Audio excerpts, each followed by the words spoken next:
নির্বাচন কমিশনের কাছে স্বতন্ত্র প্রার্থী মহিউদ্দিন সাহেবের পক্ষে আমি আর্গুমেন্ট করেছি। এইখানে ওনারা কিন্তু আপনাদের কাছে ভুল ব্যাখ্যা দিয়েছেন। উনি কিন্তু কোনো লোন গ্রহণ করে নাই, উনি হচ্ছেন গ্যারান্টর।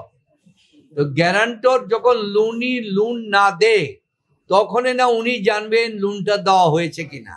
তাই উনি লোনটা যখনই জেনেছেন যে লোনটা দেওয়া হয় নাই, সাথে সাথে তিনি লোনটা পরিশোধ করেছেন। এবং নির্বাচনী এই রাষ্ট্র গণপ্রতিনিধিত্ব আইনের 5 ধারায় বলা আছে, এই 3-4 বলা আছে, সরায়তে বলা আছে, যদি কোনো সামান্য ত্রুটি ভুল থাকে নির্বাচন কমিশন রিটার্নিং অফিসার বাতিল করবে না, তিনি তাকে সুযোগ দিবেন আগামীকালকে।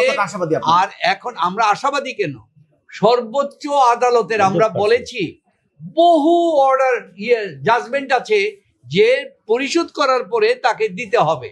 তাই তারা বলেছেন সর্বোচ্চ আদালতের আদেশটা কালকে দেওয়ার জন্য, এইখানে আমরা জাজমেন্ট দেওয়ার জন্য।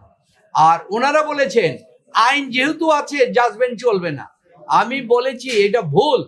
সংবিধানের 106 ধারায় বলা, অনুচ্ছেদে বলা আছে সুপ্রিম কোর্টের ওপিনিয়ন হচ্ছে হাইয়েস্ট এবং চূড়ান্ত। সুপ্রিম কোর্ট যখন কোনো রায় দিবে তখন সেই আইনটাও বাতিল বলে গণ্য হবে। সুতরাং আগামীকালকে আমরা রায়ের কপি দেব।